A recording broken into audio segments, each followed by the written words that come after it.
looking at this boat in the boatyard. Got some new glass on it. You can see on the stem, the bow.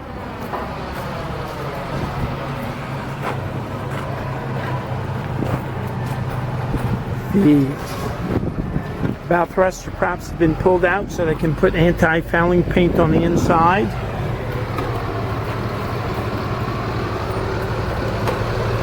And you can see where it's actually had a touch and go with some rocks or something.